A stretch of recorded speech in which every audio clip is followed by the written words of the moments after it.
Warm greetings from the high 10. It is Everyday Shenanigans. Thanks for joining me.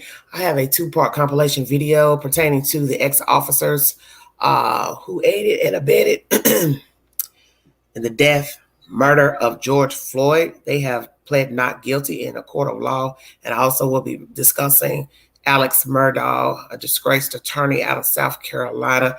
That will be a lengthy discussion, so I will talk about the ex-officers first. Thank you all for joining me. How's everybody doing? Thank you. Today will be back-to-back lives because I have a lot of things I want to discuss because I'm days behind on discussing R. Kelly. So the next live after this will be regarding Robert Sylvester Kelly, and then I will bring the infamous topic later on in the evening. Thank you all for joining me. Hello, everybody. Hello, Pinky. Hello, Donna. Thank you.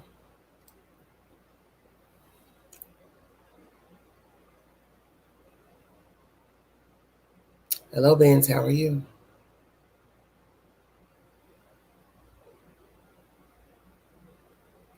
Welcome, welcome, welcome. Come on in.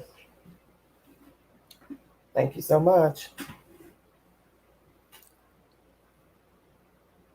Hello, Rhonda.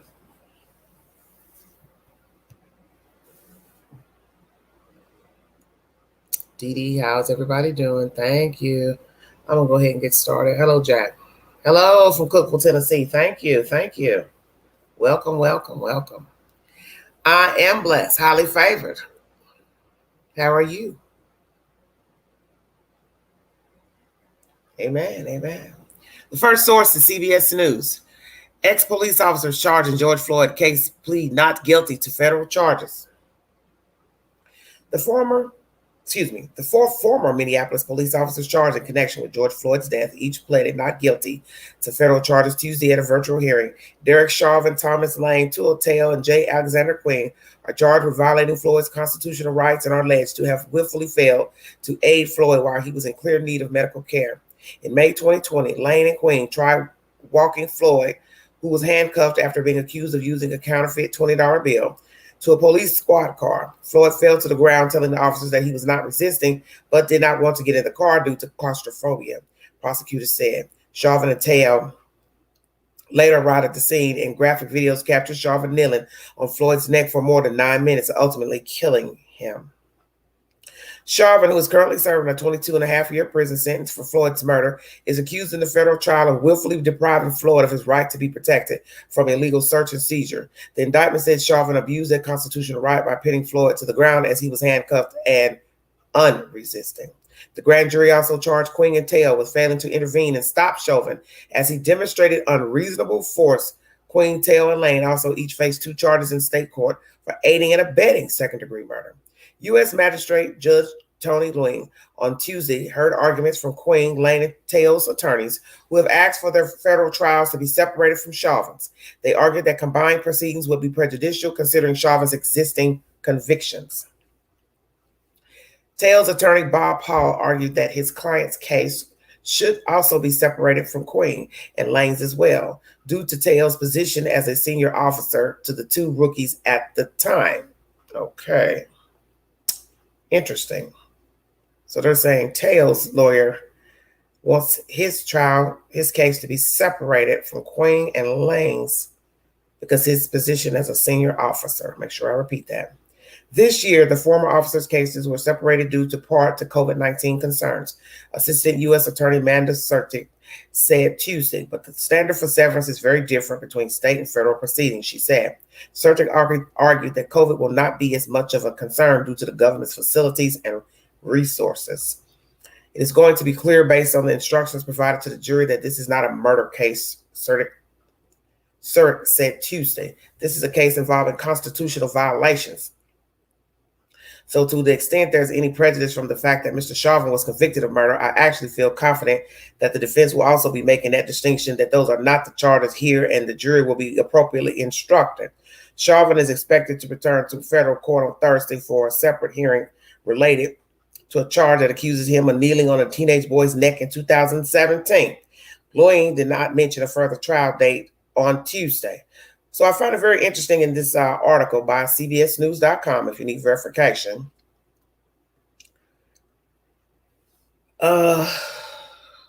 U.S. Magistrate Judge Tony Lewing on Tuesday heard arguments from Queen, Lane, and Taylor's attorneys who have asked that the federal trials be separated from Chauvin's, and they're arguing that the combined proceedings will be prejudicial because of Chauvin's existing convictions. And then Taylor's attorney is saying that he wants Taylor's case to be separated because the two under him, Queen and Lane, were lower officers. He was a senior officer, Taylor. The two, Queen and Lane, were rookies at the time. And also interesting is that this U.S. attorney, Amanda Sertic, is saying the standard for severance is very different between state and federal proceedings, she said. She argued that COVID will not be as much as a concern due to the facilities and the resources. She's saying that this case is not a murder case. It's involving constitutional violations. Well, let me say something to that effect. They're accused of aiding a man of killing a man. So in some people's eyes, you're just as guilty. Whether a person told you they was going to kill a person, they thought about killing a person, you watched them kill a person. The man's dead. He's not coming back. And you stood there and you aided. So it's still a murder, however you look at it. And some people may not think that. Many people will argue what Chauvin did to George was in the right of his official capacity on that day as a police officer. But anybody with sense knows 9 minutes is a long time to be on top of anybody's bodily part, which cut off airway. So they aided. They stood right there. They could have said something. That's all they had to do was say something. All right, come on. Let's get him up. Let's go. Let's keep it moving. Let's get him in the car. That's all he had to do. So it is murder. Just because they're not being charged with the actual murder charge, a man still died. And the person who was tried was found guilty. So don't try to make it seem like it's not murder. It was murder. It's just that these two are not standing for a murder charge. I don't like trying to minimize the man is dead. Wow. CBS News, it's the source. All right, I got some crazy stuff coming out of South Carolina. Most of you've probably heard about this case out of South Carolina about this attorney. There's a lot going on with this man. And in my right mind, I didn't want to think that he tried to kill his family, because this is what happens when you assume stuff, such as the stuff that we talk about lately. Sometimes how something looks maybe isn't what we think it is, but it's how it looks. And if it looks bad, then we think, okay, somebody's got something to do with something. So in this case, we have an attorney who has children who have been involved in a crime. One son was involved in a boating accident that killed a girl, a teenage girl, because the people ejected off the boat. So a girl died. Then there's a suspicious death of a housekeeper. Say she tripped and fell. Now we're getting information that perhaps the injuries she sustained, it's not coinciding with what was written on the death certificate as natural causes. Then we have another death of a hit and run that now is being linked to this man and or his children, his sons. And I do believe that one of the sons is standing trial for the murder of the girl, or a suit has come across for her dying on that boating accident. I do believe there was alcohol involved and recklessness. And perhaps these young men were spoiled brats who were afforded the opportunity to live well off the hog, high off the hog, and be misfits. Hello, everybody in the chat. And now he's been accused of stealing monies from his law office practice that he shared with other members, pilfering money. He's been accused of having a pill addiction. He stole money allegedly to feed this addiction, which I cannot believe $5 million will feed a pill addiction, because there are people poorer than he. And yes, they get high every day too. And they don't have $5 million to access to get high. I believe it's a matter of pill addiction and spending the money on whatever the hell he decided to buy. I don't think it's just the pills. You also hear information that he's been in and out of the rehab or went to a rehab. It's a lot of mess. But that was just giving you the synopsis before I start reading you the sources. Thank you all for joining me. Lord, here we go. I'm going to bring you the first information that's the recent before him turning himself in on the plot of killing his son and wife.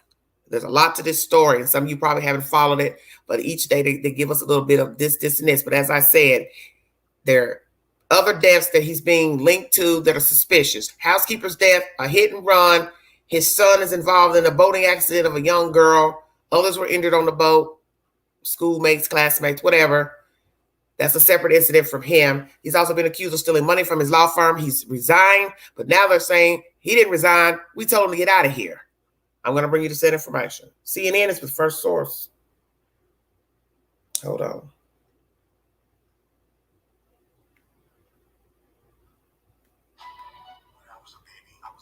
One minute. Thank y'all for joining me. Ooh, Lord have mercy. Okay, King Wrestling, I got you. Thank you, baby. Is he breathing at all? No. Is she? Okay. Alex Murdaugh, a prominent South Carolina attorney, frantically calling 911, saying he found his wife, Maggie, and son, Paul, both shot in front of his home earlier this summer. The unsolved double killing is just one of the many twists and turns, deepening questions surrounding this powerful family. On Saturday, 3 months after the killings, the 53-year-old reporting he was shot. His lawyer reportedly saying it happened as Murdaugh changed a tire in a rural area west of Charleston. Police say he was treated for a superficial gunshot wound to the head Saturday. The day before, Murdaugh suddenly resigned from his law firm amid accusations that he misappropriated funds, according to his law firm. Murdaugh's statement, obtained by CNN affiliate WCSC, reads in part, "The murders of my wife and son have caused an incredibly difficult time in my life. I have made a lot of decisions that I truly regret. I'm resigning from my law firm and entering rehab after a long battle that has been exacerbated by these murders." One source told us that it's a, quote, ton of money. Another told us that it's over $1 million. The killings of Murdaugh's wife and son thrust a deadly boating accident in February 2019 back into the limelight. Prosecutors charged Paul Murdaugh with operating the boat while drunk. 19-year-old Mallory Beach was killed that night. He had pleaded not guilty and charges were dropped after his death. More than 2 years later, allegations of an attempted cover-up followed. Attorneys of a survivor of the boat crash filing a petition in July, alleging that law enforcement officials may have information of collusion and or a civil conspiracy to shift the blame for the boat accident away from Paul Murdaugh by wrongfully shifting the focus to petitioner. After Paul was killed, his uncles told Good Morning America that their nephew received several threats after the deadly crash. I didn't think it was a credible threat. If it was, I would have tried to do something or notified someone. But I guess, no. Maybe I made a mistake. I don't know of anybody No. that would truly be an enemy or truly want to harm them. 2 weeks after the killings of Alex Murdaugh's wife and son, the South Carolina Law Enforcement Division opened its own investigation into another unsolved death. In 2015, 19-year-old Stephen Smith was found dead on the side of a road, which was initially believed to be the result of a hit and run.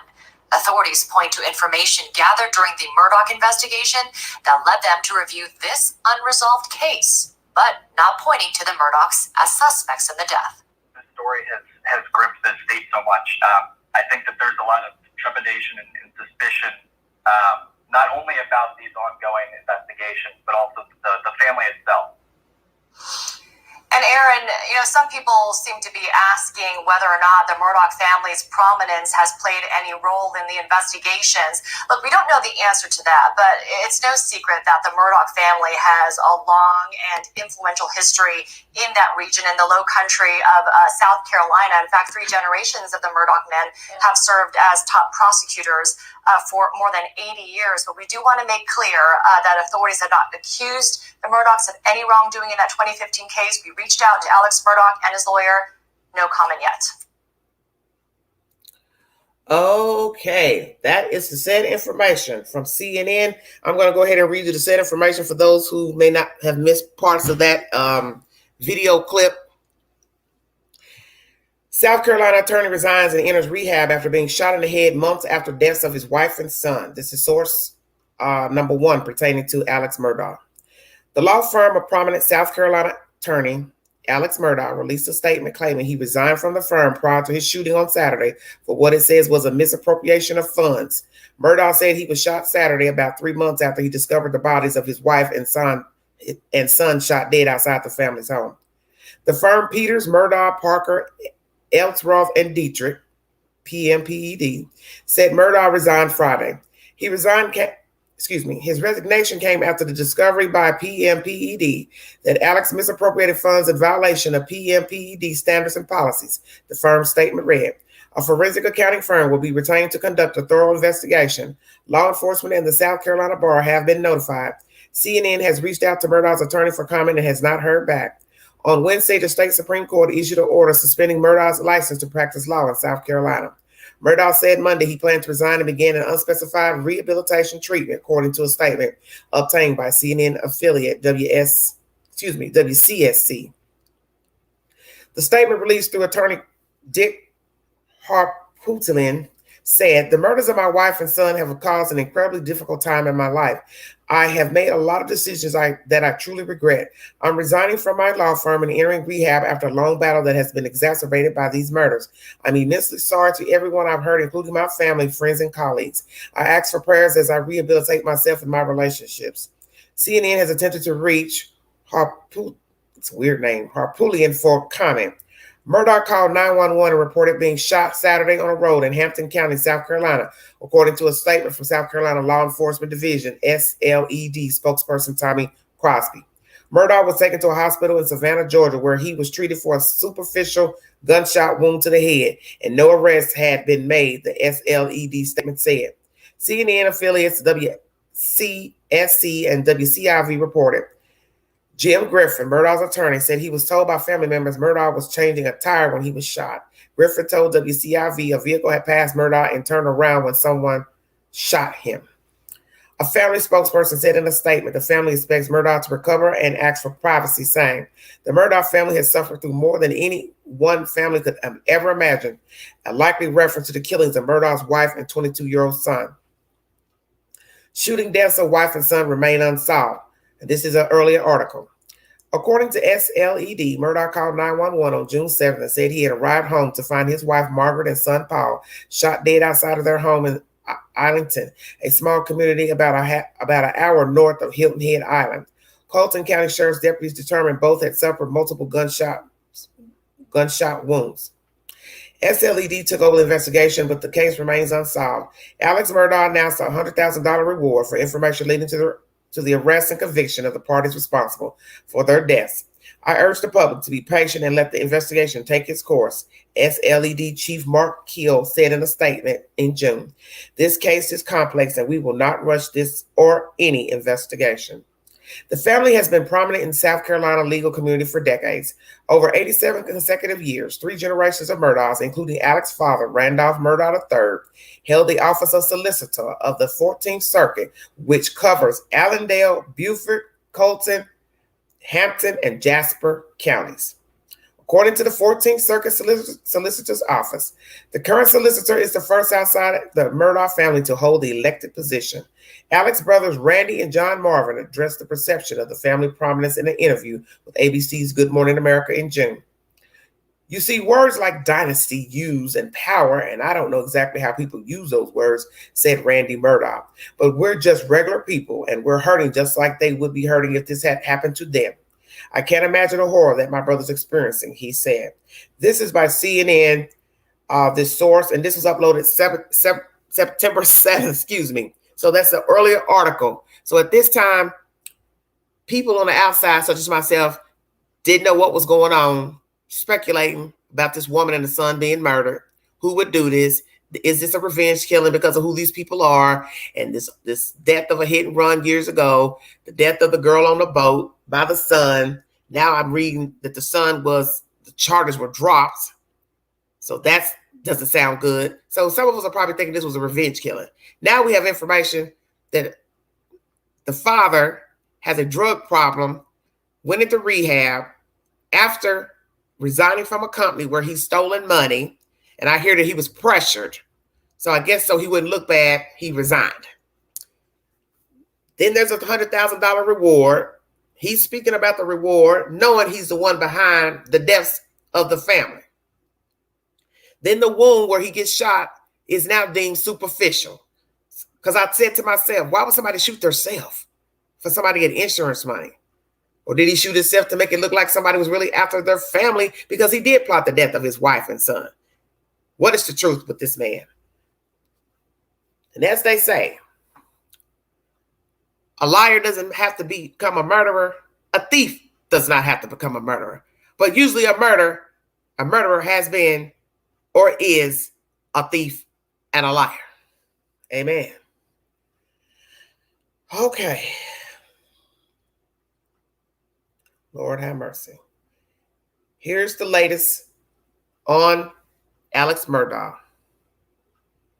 Fox 23, Tulsa is the source. Murdaugh murders. Attorney Alex Murdaugh turned himself in on charges he plotted on killing. Embattled South Carolina attorney Alex Murdaugh, whose wife and son were gunned down at the family's honey lodge this summer, turned himself in Thursday morning to face allegations that he plotted his own murder for $10 million in insurance money. Murdaugh, 53 of Hampton, was charged with insurance fraud, conspiracy to commit insurance fraud, and filing a false police report, according to the South Carolina Law Enforcement Division. So this charge right here is for his own alleged self-suicide with the aid of somebody that he knows. Here we go.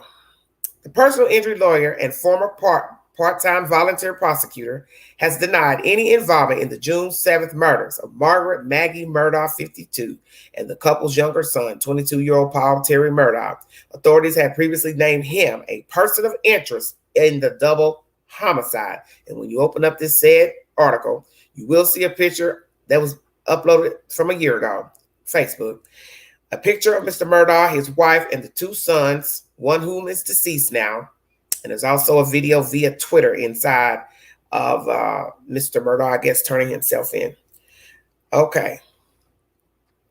Murdaugh, a scion of one of the South Carolina's most prominent legal families, is accused of asking a former client, who was also his drug dealer, to shoot him in the head September 4th so Murdaugh's only remaining son could collect his life insurance. The gunshot failed to kill Murdaugh, however, and he received a superficial wound, according to authorities. Murdaugh's alleged shooter, Curtis Edward Smith, 61, of Walterboro, was in court Thursday morning for a bail hearing. His bond was set at $55,000. And you will also see a picture of a guard and Mr. Smith, Curtis Edward Smith, in a courtroom, and he's handcuffed with a mask on. And you also see another picture of him sitting at the defense table. I can assure you that SLED agents will continue working to bring justice to anyone involved with any criminal act associated with these ongoing investigations, SLED Chief Mark Hill said in a statement. The arrests in this case are only the first step in that process. The failed assisted suicide occurred the day after Murdaugh resigned from his family's 111-year-old law firm, Peters, Murdaugh, Parker, Eltroth, and Dietrich. The firm has accused Murdaugh of pilfering funds. One of Murdaugh's lawyers said Wednesday that the majority of the stolen funds, which reportedly add up to about $5 million, went to feed Murdaugh's longtime addiction to pain pills. Prior to turning himself in at the jail, Murdaugh was in an out-of-state rehab facility to deal with his addiction. The South Carolina Law Enforcement Division is investigating the allegations regarding the money. According to the affidavits filed with Murdaugh's arrest warrants, Murdaugh claimed he had pulled over September 4th on the old Salkehatchie Road in rural Hampton County to change a flat tire. Murdaugh told detectives he was shot in the head by an unknown shooter in a pickup truck. He admitted that he lied in a police interview on Monday, the documents state. Murdaugh also admitted to slashing his own tire with a knife and providing Smith, who he represented in a traffic case, with the gun in the shooting. Let me repeat that again. He admitted to slashing his own tire with a knife and providing Smith, who he previously represented in a traffic case, with the gun used in the shooting. On Tuesday, Smith admitted to shooting Murdaugh and disposing of the gun afterward. Smith is charged with assisted suicide, assault, and battery of a high aggravated nature, pointing and representing a firearm, insurance fraud, and conspiracy to commit insurance fraud. He's being held in the Colton County Detention Center. News of Murdaugh's involvement in his shooting came on the same day that the SLED announced a probe into the death of Gloria Harriet Satterfield, the Murdaugh family's longtime housekeeper and nanny. So now they're saying that the day that this agency is opening an investigation to the old housekeeper, Miss Satterfield, here comes this shooting with Mr. Murdaugh and an old client. Lord have mercy. And / drug dealer. Did you hear that part? Satterfield died February 26, 2018, after a supposed fall at the Murdaugh home. Hampton County Coroner Angela Topper requested an investigation Wednesday after she found inconsistencies in the way Satterfield's death was handled. The decedent's death was not reported to the coroner at the time, nor was an autopsy performed. That doesn't make any sense. Her death was not reported at the time. I don't understand that. Oh, man. Topper wrote in a letter, on the death certificate, the manner of death was ruled natural, which is inconsistent with injury sustained in a trip and fall accident. When you open this article, you will see a picture of the decedent. It's a Caucasian lady in the said photograph wearing a pink top. Oh, Lord have mercy. There's also a letter from the coroner. Hampton County says in a letter that no autopsy was ever done on Miss Satterfield. Topper concluded by stating that in light of the inconsistency, she felt it was prudent to pursue an investigation into Satterfield's demise. Satterfield's sons have sued Murdaugh, claiming the family was not made aware that a settlement had been reached in a wrongful death suit against Murdaugh. The men allege they have not seen any of the $500 and $5,000 settlement. Murdaugh's life has turned upside down since the night of June 7th, when he told authorities he found his wife and son shot to death at the family's hunting lodge, Moselle.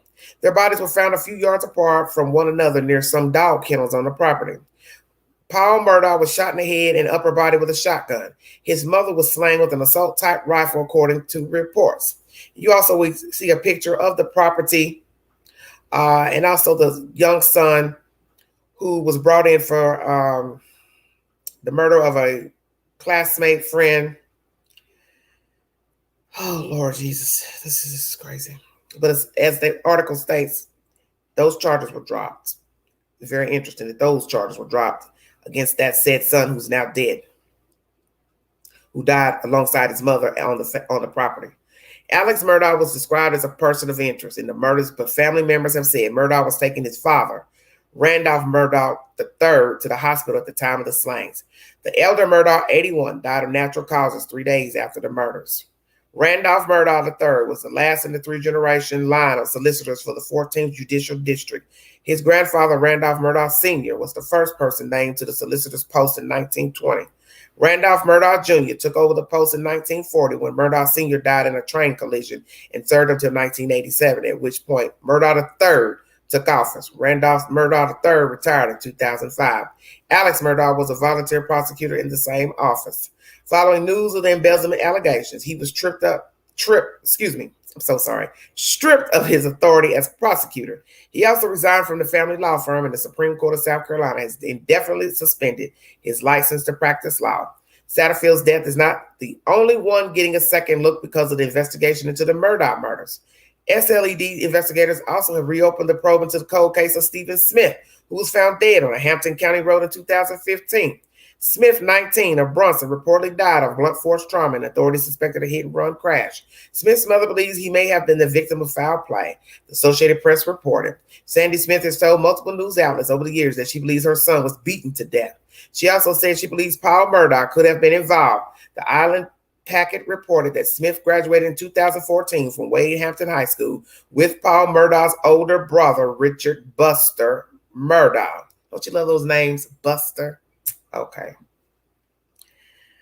At the time of his death, Paul Murdaugh was awaiting trial in the high-profile 2019 boating crash that killed his son's cousin's girlfriend. Wait a minute. Let me reread that. At the time of his death, Paul Murdaugh was awaiting trial in a high-profile 2000 boating crash that killed his cousin's girlfriend, 19-year-old Mallory Beach. According to authorities, Murdaugh was intoxicated when he smashed his family's boat into the pilings of a bridge, ejecting several of his passengers. Beach's body was recovered a week after the crash. Lord have mercy. Fox 23 Tulsa is the source. This is a very crazy, crazy story. So Mr. Murdaugh, Mr. Alex, has turned himself in on, let me get it right, on allegations that he plotted his own murder for a $10 million insurance policy. He is 53 years of age, of Hampton, South Carolina, and he has been charged with insurance fraud, conspiracy to commit insurance fraud, and filing a false police report. That is the said information. And now a probe has come into light pertaining to him pilfering money from his law firm, and death pertaining to a Stephen Smith of a hit and run, allegedly. And that mother of that person believes that son was beat to death and believes possibly one of the sons committed that crime. The son who was involved in the accident of the friends where one of the girls died, ejected off the boat, found later, a week later. Allegedly, charges were dropped in that case a few years ago. Now we have the son in that incident of crashing the boat, 9 times out of 10, drunk. The girl who died, no charges brought up in that incident. And he's the same one that died along with the mother in June. Somebody shot both of them on the property. Now you fast forward to father being shot in the head, and they're saying that wound is superficial. Now we hear that he hired his drug dealer / ex-client to shoot him in the head so the surviving son could get a $10 million insurance policy. Are you following me? Because I'm dead. Oh, Lord have mercy. Oh, Lord. This is how it's going to go down. And also, suspicious death of a housekeeper. No autopsy performed. And now her sons are wanting the $505,000 money settlement, of course. Because now you have to ask yourself, if the sons didn't get the settlement, then who got the settlement? Was this an issue of a woman didn't have any close friends or family? Did she have life insurance on herself? Or did Mr. Murdaugh take out a policy, he and his wife, on Miss Satterfield? Is it an issue she didn't have a lot of friends and family? He knew this, and he took advantage of nobody coming forward to claim her. He took care of everything.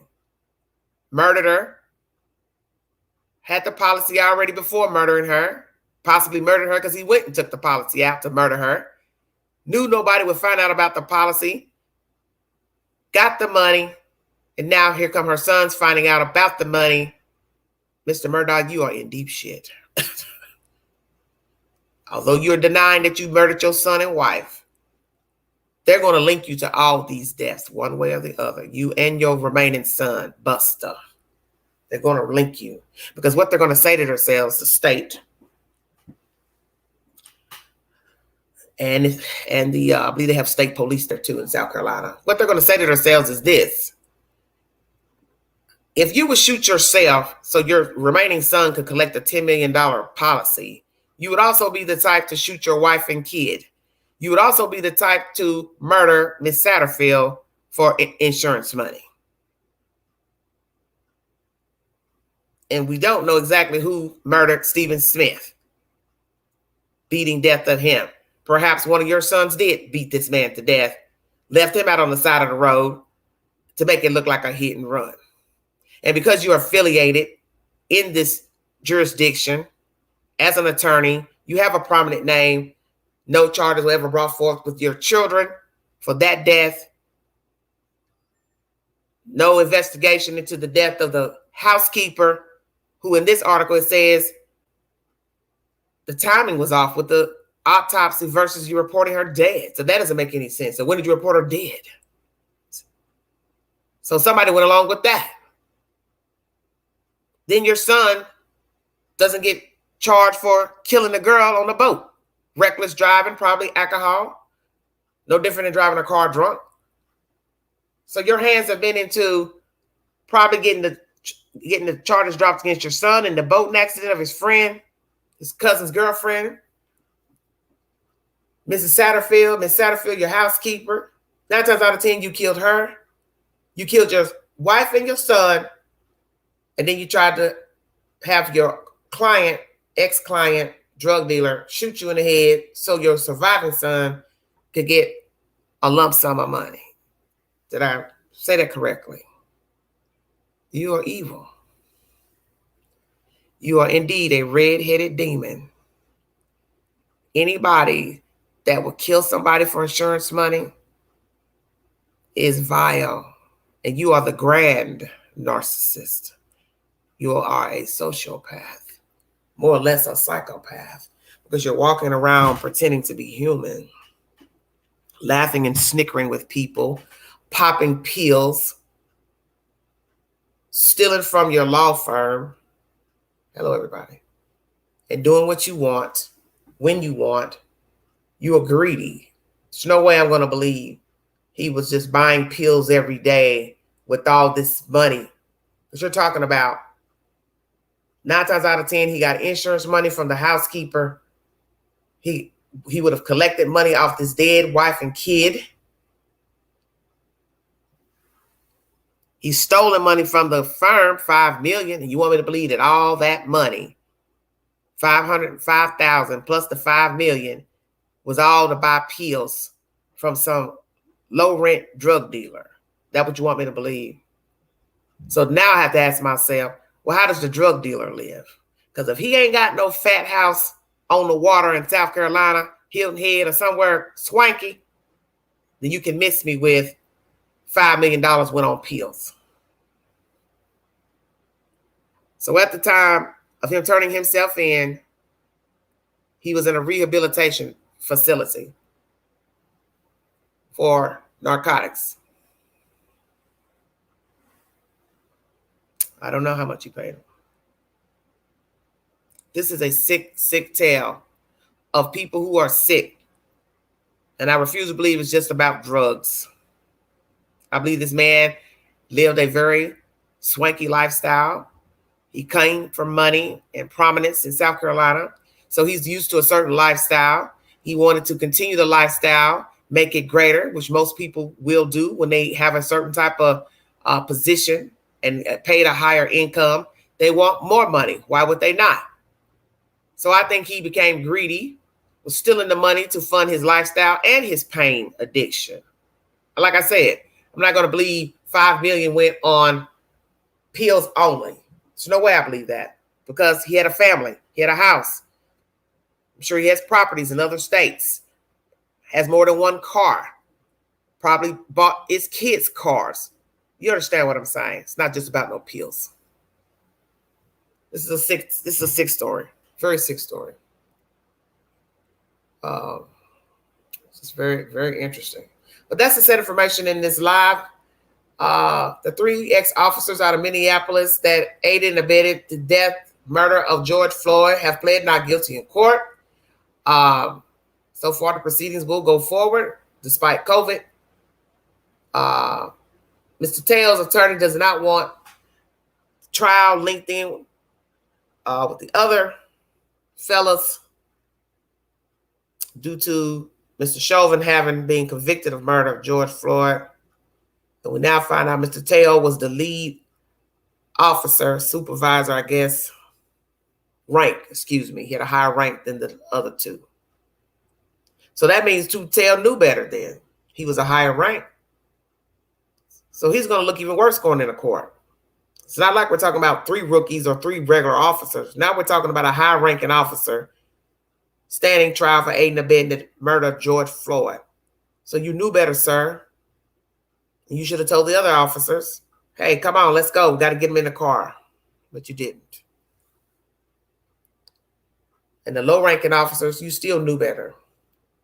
And your rank is not going to matter to me because you're a human before you had a rank. There's no way I would have stood there and watched that man need another man to death near 9 minutes. I'd have told him, come on. He ain't moving. Get him up. Frankly, I'd have never let it get to that point. If I came on the scene, I'd have said, don't you think you need to get him in the car? Get him in the car. He's not moving. It's not resistant. Just pick him up and put him in the car. You see, sometimes you have to take the lead. You have to take the lead. Because now you're facing aiding and abetting charges of a man who's been convicted of murder of another man. And as far as this red-headed bandit here, there's no help for Mr. Murdaugh. He's done. He's ruined his family's name. He's possibly murdered the housekeeper. He had some pull in getting his son off for murdering that girl on a boat. And he made sure nothing came about the death of this Stephen Smith, who went to school with his older son, Buster.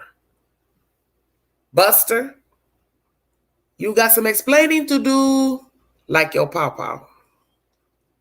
Did you kill that guy? Were you friends with that guy, Stephen?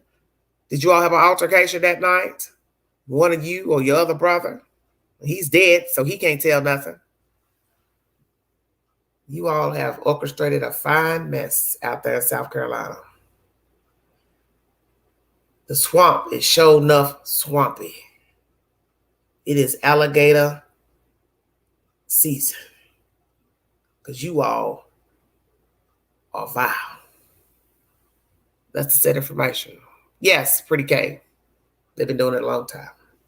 And that's what's sad about people in certain positions. They use their position to do devious things. And you see this in lots of cases of low-level workers hiding, fudging documents, writing false statements, false numbers. It happens every day. And they're not prominent attorneys. They don't work in the clerk's office. It could be just something as simple as fudging somebody's timesheet, pretending somebody works for you to get money for loans from the bank. Come on, Queen. Yeah. See, people do that every day. People lie on their taxes every day. People claim people that don't live with them. You know, people have been doing this for years. There's all types of fraud that you can commit. That's the set information.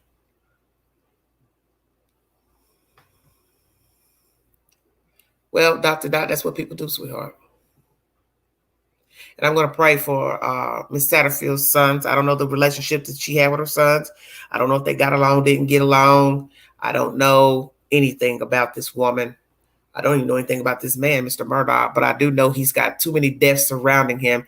We also see that his father just died amongst all the shenanigans. He was an 81-year-old elderly man. So, you know, they're going to probably look into everything. They're going to look into even Pawpaw's death. Make sure somebody didn't give him a little extra sleeping aid to make sure he went and fell asleep. They're going to look at everybody. You're talking about a lot of deaths to look into. Because I got a feeling the charges are going to be reinstated probably for the dead guy, the dead son, killing the girl on the boat, even though he's dead. But somebody can still say, hey, we believe he killed her. He was reckless, drunk, wasn't paying attention. It's dark, whatever. Because I believe it was dark from some photos I saw. It was dark that night. It was dark. It was nighttime, excuse me. Oh, Lord have mercy. What a tale. I'm going to end this live, but I'm going to thank you all for joining me. He got a bond of $20,000. Well, his alleged hitman, his bond was $55,000. So not even half. That's to be expected. Oh, yeah, all over $20. Yeah, $20 counterfeit bill when all you have to do is say, sir, don't come back in here. That's all you have to do. People steal every day. People pass bad money. All they do is put a picture of them up, call the law, and let the law investigate, and let the police handle it from there. And if in the issue with George Floyd, it's alleged that George had been in there earlier. The boy testified to that in court, that George was in there earlier, I believe, with that same guy or with somebody else. So if you saw George Floyd in there with somebody else, and that somebody else had a fake bill, because you testified that you went out to the car to talk to the guy about the first counterfeit money earlier that day, which looks like the same guy that was in the car with George on this last incident, then you are crazy to even go back out and I wouldn't have argued with George Floyd or nobody. I would have got my boss and said, hey, he and this dude was in here earlier, or whomever was with George. I'm out of it. You handle it. Because frankly, he's a kid. So you shouldn't have used a kid to go do a grown man's job anyway. And it was also said in testimony that the manager sent that same kid and another girl out to the car. So why would you send two kids out to confront somebody about a damn counterfeit bill the first time? It was not their job. You don't send children to do a grown man's job. You go out and say, hey, this money you gave is counterfeit. That's it. Because common sense should tell you, why would they want to come back inside if they just gave you a fake bill? Think about that. Even if you went out there as the manager, what person is going to say, yeah, I'm going to go back in the store with you? They'd be a fool to go back. What they're supposed to be doing was turning the ignition on and getting the hell out of there. And don't go back to that store. And I don't know why George and this guy went back to that store. I'd have never went back there. Because if you attempted to pass counterfeit money earlier in the day, only a fool would have gone back to the store. So one could say they didn't know the money was fake. I don't know. Like I said, I wasn't there. But I'm just speaking logically. If I went to a store with Pookie, Ray Ray, and one of them is approached about fake money, I would not go back to that store with that person, let's say. Now, I'm going back on my own with real money. That would be different. But if you willingly knew that they passed fake money, it would be foolish to go back into the same store with them again. But it's too late now. He is no longer living. And as most of you know who followed the trial, that guy didn't even want to testify, which I thought, why not? You were there with him, allegedly more than once. So why do you not want to testify? That's your friend. They murdered your friend or your acquaintance. You don't want to say anything. So that led me to think that possibly he knew the money was fake. That's why he didn't want to testify. But then, people who hang in the street have street codes. They want to follow the street code of never speaking to the police, never testify. But in the end, a man died viciously on a public street in view of spectators. So the least you could have done was shown Mr. Floyd some respect by testifying and telling the truth and let the truth be known instead of having a stinking attitude. But that's to be expected, as I said, of street people. They don't care. So this is why you realize, even in the end, with George Floyd dying on the street, the person that he was riding with was never his friend. See, people are not your friends. No such thing as ride or die. No, they'll ride the ride until they damn get tired and jump off.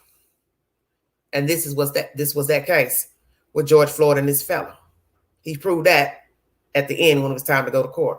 He was never his friend. But they always say that's when you find out who your friends are. It's when something bad happens and something jumps off.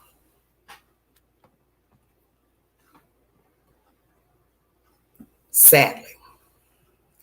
Join me later for in-depth discussion about Robert Sylvester Kelly. I'm a few days behind on the said information.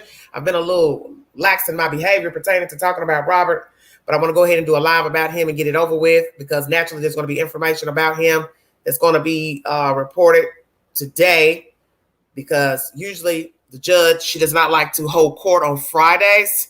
She's a feisty little something. She says, I don't want to have court on Fridays. That's my weekend time. I hear you, Lady Judge. I ain't mad at you. Yes, that's Snugglepuss. Puss. Yes, that's true. You're right. And a lot of us don't think about that. When I step outside this door today, I'm not coming back. So somebody's going to have to grieve you for however you leave here, settle your personal effects. And it's sad that anybody would die over a counterfeit bill, because it's really not that serious. You don't treat people like that steal out the stores and put stuff in their pocketbook or in their coat, in their pants. People get arrested for stealing every day, and they don't end up like George Floyd. That's why it's bullshit that he ended up like that. Excuse my language, but it's true. People steal every day, and they do not end up knee to the neck because they didn't want to get in a police car. That was something that could have been avoided from the store manager. He or she should have went out and handled their business with George Floyd and just said, don't come back in the store. And that'd be the end of that conversation. And George Floyd would probably still be alive today.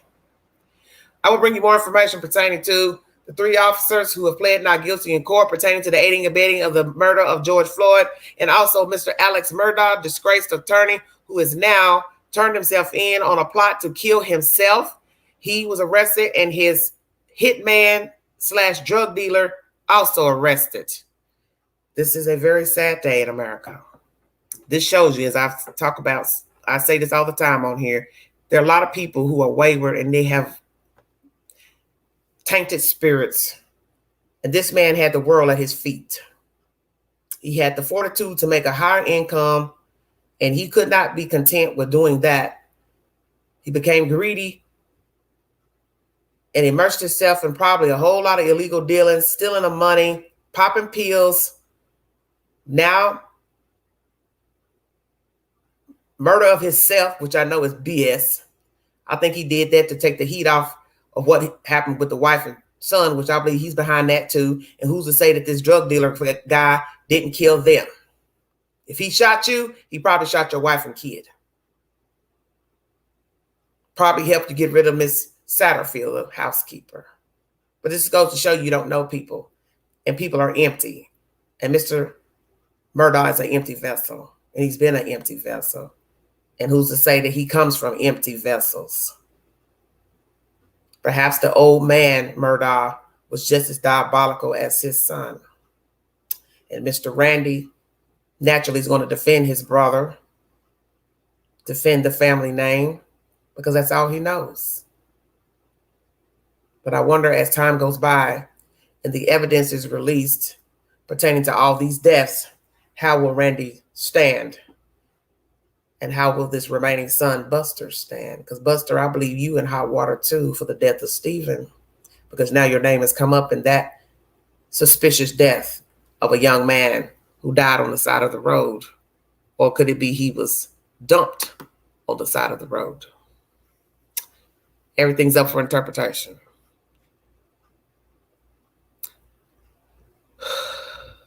You know, I have to wonder if the clerk in that store that caused such a big stink lives with guilt every day. What happened with it? Of course he has guilt. How could you not?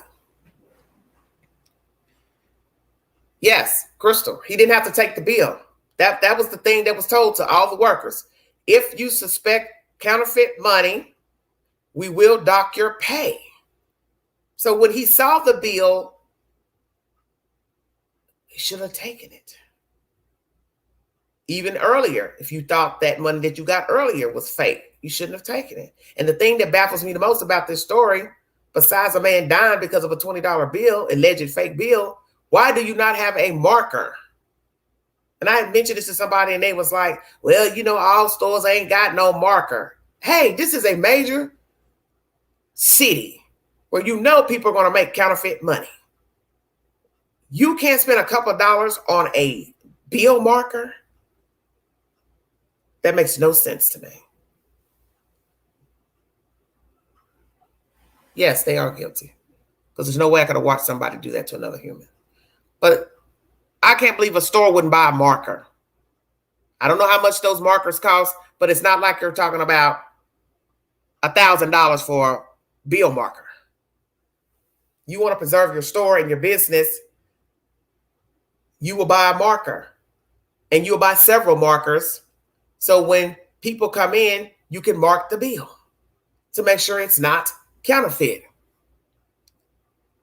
Right, that's right. What's the cost of a marker compared to the alternative? Exactly. And you can nip it in the bud right when you swipe the marker. Oh, hey, this bill ain't real. Then you give it back and you tell the people, don't come back in my store. And they may say, well, I didn't know it wasn't real. You can say, well, don't come back, period. It'll be up to you to make the decision. Or you can say, well, if you do come back, you know not to bring a counterfeit bill. You best to find out that that bill is real before you pass it in here, or we will call the police. Either way, all this could have been avoided. All this could have been avoided. Just don't take the damn money if it looks fake. Now, some people may have a policy where they call the police because it looks fake. And that's how this story ended up. They called the police. But my understanding is that they've been in that store earlier with fake money. So it really made no sense to take the money. And I think most people probably would have went on and called the police saying, hey, they're back. They're back in here with fake money. They're outside. And that's another thing I thought was strange about George Floyd. Why was he still sitting in the car outside after passing fake money? That was very strange to me. Or had been in there with fake money earlier. All that whole scenario was strange to me. But it's nothing to dwell on now because there's nothing we can do about it. He's no longer living. But I just think it's all of it's well, you know, as far as I'm calling the police, that's why I can't argue that point, because I don't know stores' policies. Hold on a minute. Hold on 1 minute. Got somebody at my door. Just a second.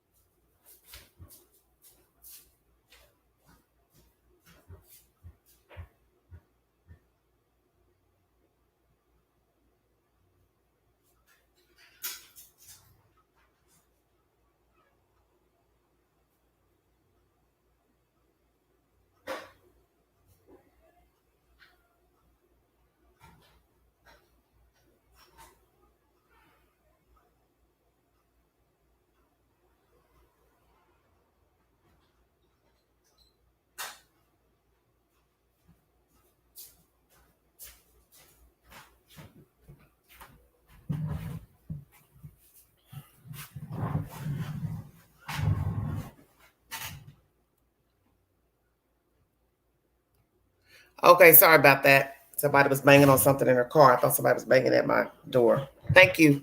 Thank you all so much for joining me. Well, the conversation's about over now, honey. It's pertaining to the 3 officers that aided and abetted the death of and the murder of George Floyd. They have pled not guilty. And I was discussing the South Carolina attorney, Mr. Murdaugh, who has been accused of said crimes of trying to kill himself for insurance fraud, $10 million policy to leave behind to his son.